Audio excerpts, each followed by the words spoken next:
Luke Humphries, congratulations. You must be delighted with that performance on the main stage. Yeah, it felt, in a way, it could have been better, strangely, but when I come off, I see Wayne and he was like, just another 105 hours, like, was it that good? I didn't really feel that. Obviously the doubles were good, and I really rate Luke Woodhouse as a player. I think he's a really, really tough player to play. When you see the draw you got him, you're thinking, it's not the best draw in the world, that one, to be honest. He's on the up, so for myself to win quite convincingly like I did, it's a good result for myself. And I know it sounds strange, but I still felt I could have played a little bit better, and the frustrations in the game, but the finishing was undeniable. You touched on it there. Did you watch the draw live? Are you one that likes to watch it live? Yeah, because obviously I come over at 4:30, and like I was on second, and you're playing at 8 o'clock.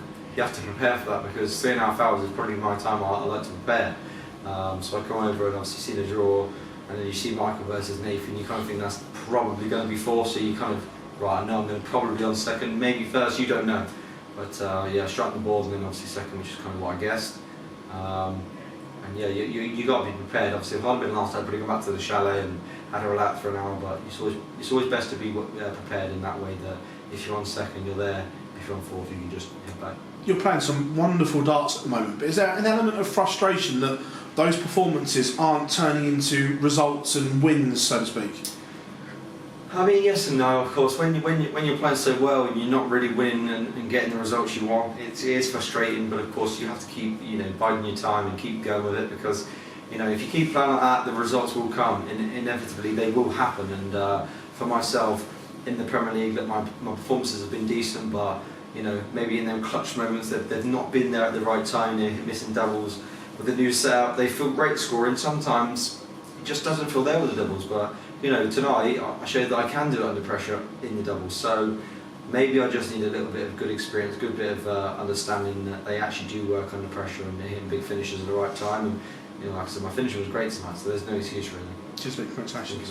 Luke, well done on that win. You touched on it there, the Premier League. It's only 5 weeks or 6th place. At what point can it become a concern? Do you start hoping for points and get to that top 4? Never. No, for me, I'll never hope for points. I'm just there to entertain the crowd and keep pushing myself and keep trying to put in these good performances. And if it gets to the 16th week, we're on 5th, 6th, 7th, or 8th, it doesn't matter. As long as I put the effort in, I keep working hard and keep trying my best. And if it's not enough, so be it. Sometimes you've seen over the years, I remember a year when Chris Davey was like unbelievable and he was like 6th or 7th in the table. Sometimes it don't happen for you, but it's up to me to put it right. I have to push and keep working hard and make them wins happen. And if they don't happen, so be it. Obviously I'm going to push my hardest to try and make that top 4.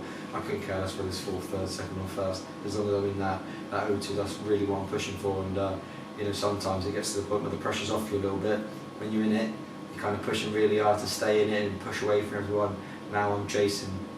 I feel like it's a little bit easier for people because then there's no pressure on you. Whatever happens. I've had 2 great years already. I've made 2 finals, won it. But of course, I'm hoping that I can make the top 4. But like I said, like I always say, it's a marathon, not a sprint. We know the sporting rivalry between you and Luke Littler is a friendly one. In terms of ranked majors, he's missing the European Championship. You're missing this one and the European Championship. Would it be almost a nice notch on the belt if you could tick off the clean sweep before him? Yeah, I mean it would be, of course, but it'd be a notch in my belt to do it myself. I'm not doing it to beat Luke. I'm doing it to earn it myself. And of course, if I do win this weekend, there'll always be that lingering feeling in my brain where I'm thinking, I've missed a match start to actually complete the set, which will be frustrating. But for myself, I've got maybe 10, 15 years to go and win that European Championships if I win this year. So yeah, for me, if I didn't win the UK Open European Championship ever in my life, I've still achieved so much. I've won all the majors that I've always wanted to win. But there is that lingering feeling that you want to win everything that's ever been produced. And if I can, I'll be really proud. But I've got plenty of opportunities over the years to try and do it. Terrific, well played. Thank you. Luke, congratulations on that win there.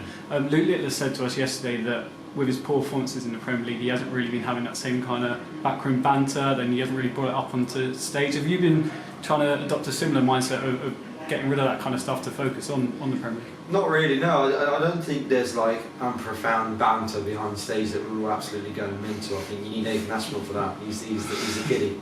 I miss him so much in the back room because he's full of life and he's good fun. He's obviously one of the best mates on tour, so when you've not got in there, sometimes it's harder environment for everyone to have that banter. But Luke keeps himself to himself, so he doesn't get involved in it too much anyway.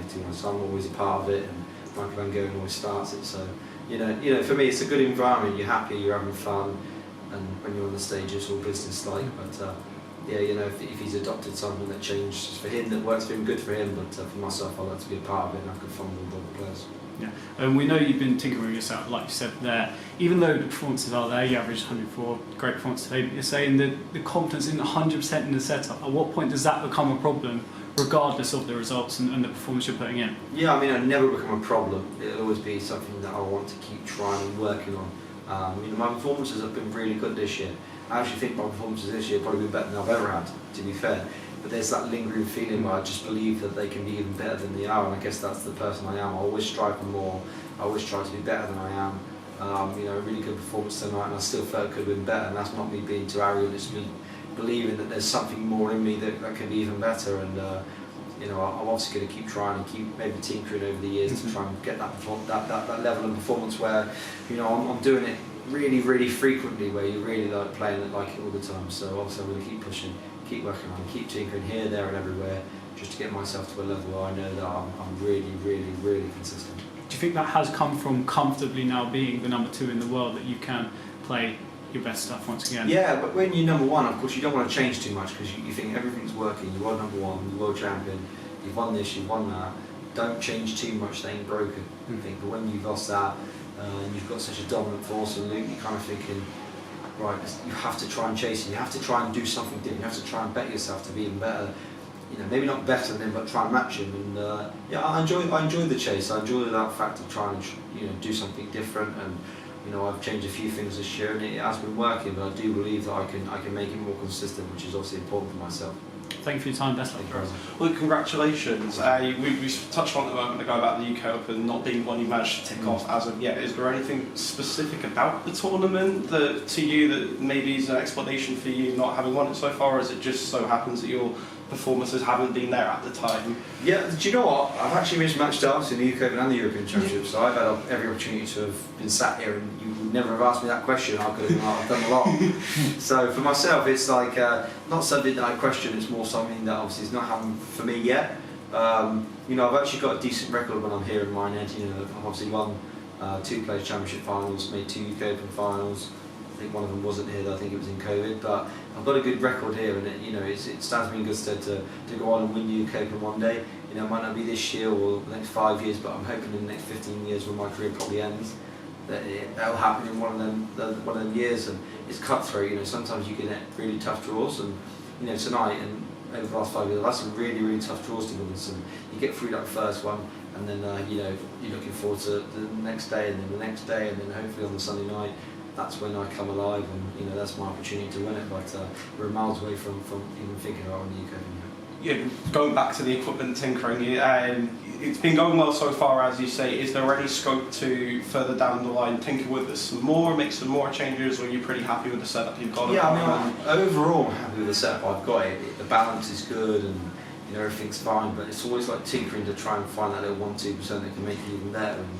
And I'm always trying things here and there, changing flights, changing points, anything that can gently make me a little bit better. It's important that you don't change too much, because you try and improve on that 1-2%. You can also go back to 2-3-4% if you overdo it. So for myself, it's all about just tinkering here and there, finding what works. I don't change too much. You'll notice that my setup's a lot similar to it's been over the years, but I always try little things to try and improve it. And if I can, then it will stand me in such great stead that I can actually push forward and even better than I've been over the last 3 or 4 years. If you look at the top 16 in the world, and even players outside of it like Vesselman or Luke Woodhouse, who you played tonight, the level is going up exponentially even from this time last year.